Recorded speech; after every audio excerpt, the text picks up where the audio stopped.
पलवल से डॉक्टर मनीषा जुड़ती हुई। Yes sir, good afternoon sir. आप मेरा सवाल, आप शो देखते हो क्या? Yes sir. सवाल तो समझ ही होगे। पहला आपके लिए कौन सा सवाल है? क्या सवाल है आपके लिए पहला? कि आप कौन से डॉक्टर हाँ, हो? कौन से डॉक्टर?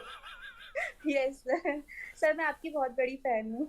अरे थैंक यू सो मच। लेकिन आप डॉक्टर कौन से हो मैम? सर मैं फिजियोथेरेपिस्ट हूँ और working in MNC as a medical coder. अरे वाह, as a medical coder. Yes sir. ये क्या हुआ? तो आप सर आईटी फर्म है बेसिकली जिसके लिए कोडिंग करते हो? नो सर, ये क्लिनिकल डेटा मैनेजमेंट होता है, उसमें मैं स्टडीज होती हैं वैक्सीन और हाँ। मेडिसिन में, उसमें मेडिकल कोडिंग का काम करती हूँ सर। अरे वाह। और पलवल में इनका सेटअप है एमएनसी का? नहीं सर, फरीदाबाद में है, दिल्ली फरीदाबाद बॉर्डर। तो आप अभी घर से काम कर रहे हो या फरीदाबाद में हो? Yes sir. Sir Monday office जाती हूँ, बाकी दिन वर्क फ्रॉम होम तो है पलवल ट्यूसडे और को। ये फरीदाबाद आसपास हैं क्या? Yes sir, 40 kilometre.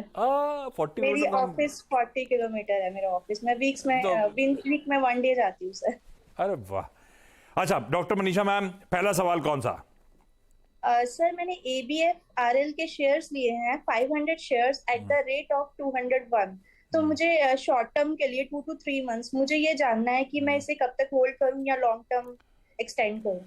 ट्रेडिंग के लिए लिया था। ट्रेडिंग कैसे डिसाइड कर, आप चार्ट स्टडी करते हो क्या या ब्रोकर सर मेंशन करता है? नहीं नहीं सर, मैं थोड़ा आपका चैनल फॉलो करती हूँ जब भी हाँ। मुझे ऑफिस के काम से टाइम मिलता है। और दूसरा कि मैं थोड़ा ग्राफ रीड करना सीख रही हूँ सर। नहीं ठीक है। सर ये अभी न्यूज भी आई थी, ये AB हाँ। फैशन का एक्वायर किया था, आपने ही यस। वो न्यूज दी थी बिल्कुल, हाँ बिल्कुल। TCNL का। तो सर इसलिए मैंने तो बात किसी की। ने सजेस्ट करा होगा तो स्टॉप लॉस बोला होगा जरूर। आपने स्टॉप लॉस लगा रखा है कि नहीं लगा रखा है अपनी पोजीशन पे? सर अभी मैंने स्टॉप लॉस नहीं लगाया है। लगाते हो आमतौर पे ट्रेडिंग पे? सर मैं इन्वेस्टर हूँ, तो मैं शॉर्ट टर्म या पर लॉन्ग टर्म ही फिर तो करती हूँ। ये 2-3 महीने लॉन्ग टर्म है कि शॉर्ट टर्म है? सर ये शॉर्ट टर्म है, 3 मंथ्स। तो फिर आप एकदम से इन्वेस्टर से ट्रेडर क्यों बन गए? सर 3 मंथ्स का मैं शॉर्ट टर्म लेती हूँ और लॉन्ग टर्म में मोर देन 6 मंथ्स, तो मतलब 1 ईयर 2 ईयर का लॉन्ग टर्म लेती हूँ। ठीक है। अच्छा, एबी फैशन रिटेल बिल्कुल एक ओवरहैंग बन गया। टीसीएनएस को खरीदा था तो टीसीएनएस पिट गया। अगर कोई पिटा तो आस्था लॉजिकली डील खरीदार के फेवर में होगी, पर इस केस में इस पे भी क्वेश्चन मार्क उठ गए कि ये जो लगातार टक इन एक्विजिशंस कर रहे हैं इससे इनके कैश फ्लोज इंपैक्ट होंगे, रीसेंट नियर टर्म पेन हो सकता है। आप लोग का एबीएफआरएल पे व्यू क्या है तो बड़े मार्की ब्रांड्स अब इनके पास। बिल्कुल। और एक जो कंसर्न ये पहले से ही था, ये अक्वायर करने से भी पहले ये लोग बहुत ज्यादा अपना मार्केटिंग स्पेंड पे खर्चा कर रहे थे और कैपिटल डिप्लॉयमेंट करने के इनके, क्योंकि कुछ नए ब्रांड्स भी थे इसमें, जहां तक मुझे ध्यान आता है, तो उसमें भी इन्होंने खर्चे किए थे। तो मार्केट को वहीं पे थोड़ा कॉशियस हो रहा था कि ये जिस तरह के खर्चे कर रहे हैं, और आशीष ने भी एकदम सही बात पकड़ी। तो वो पहले से ही थोड़ा नेगेटिव व्यू बन रहा था और ऊपर से ये एक्विजिशन हुआ है, तो ये जो काउंटर है इसी वजह से इसको मार्केट ने थम्स डाउन दिया है। अभी मैम इसको सुधरने में टाइम लगेगा। ये एक लॉन्ग टर्म स्टोरी बन गई है, क्योंकि अब ये नया एक्विजिशन आया है, ये किस तरह से प्ले आउट होगा, इस कंपनी को किस तरह से फाइनेंशियल्स को सुधारने में मदद करेगा, ये सब अब हमें लॉन्ग टर्म में देखने में ही मिलेगा। शॉर्ट टर्म में तो अभी थोड़ा सा वीक लग रहा है। आपको क्या करना है, अगर मैम बिल्कुल आपका ट्रेडिंग का व्यू है तो 194 का स्टॉप लॉस लगा लीजिए। 194 के नीचे अगर ये 194 के नीचे अगर ये बंद हो जाता है तो एग्जिट कर लीजिए, अगर बिल्कुल शॉर्ट टर्म और ट्रेडिंग का व्यू है। लेकिन अगर लॉन्ग टर्म का व्यू है तो फिर होल्ड करना पड़ेगा, लेकिन समय सीमा इसमें लंबी रखनी पड़ेगी। मिनिमम 3 से 6 महीना आप इतना होल्ड कर सकते हैं, तो फिर आप लॉन्ग टर्म के लिए रखिए। नहीं तो शॉर्ट टर्म में जो स्टॉप लॉस दिया है उसके साथ बने रहिए। ऊपर में 220 का पहला टारगेट रहेगा, और अगर ये लेवल ब्रीच होता है तो मुझे लग रहा है कि 240 तक के स्तर देखने को मिल सकते हैं, 239 to be very precise. Hyderabad से संगीता मंधानी जी जुड़ती हुई। Sangeeta ma'am hi, good afternoon Sangeeta ma'am.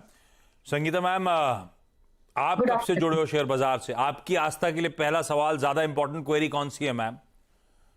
मैं 8-10 साल से जुड़ी हुई हूँ। TCS का IPO आया, तब से मैं निवेश करती हूँ। टीसीएस तो 2004 में आया था।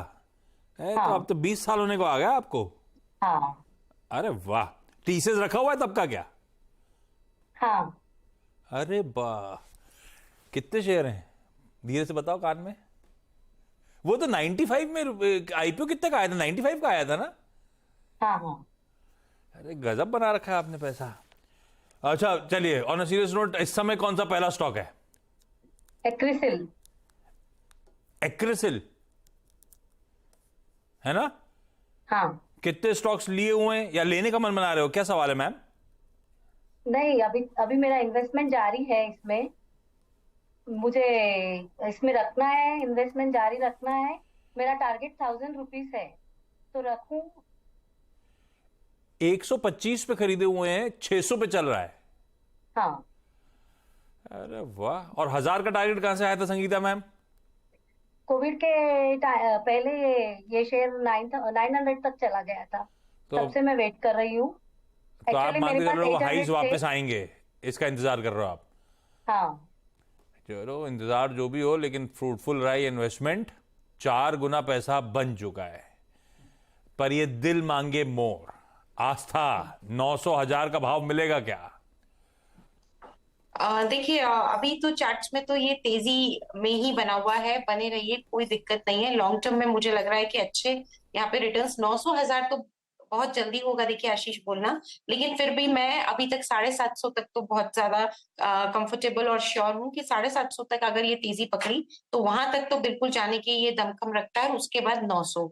लेकिन ये लॉन्ग टर्म का ही मामला हो गया, 900 बोले तो साल भर, तो 750 तक के टारगेट्स के लिए तो बिल्कुल मैम आपको बने रहना चाहिए। स्टॉप लॉस जरूर रख लीजिएगा मैम, क्योंकि मार्केट्स वॉलेटाइल है, लेकिन वो कोई एक आपके लिए तो जस्ट फॉर्मेलिटी है। 500 रुपए का स्टॉप लॉस रखिए, बहुत नीचे का स्टॉप लॉस दे रही हूँ, ट्रिगर होने के चांसेस कम है, लेकिन फिर भी 500 के स्टॉप लॉस के साथ होल्ड करिए 740 के पहले टारगेट्स के लिए। लेकिन लॉन्ग टर्म अगर रखा और सब कुछ अच्छा रहा तो 900 तक भी जाने की क्षमता रखता है।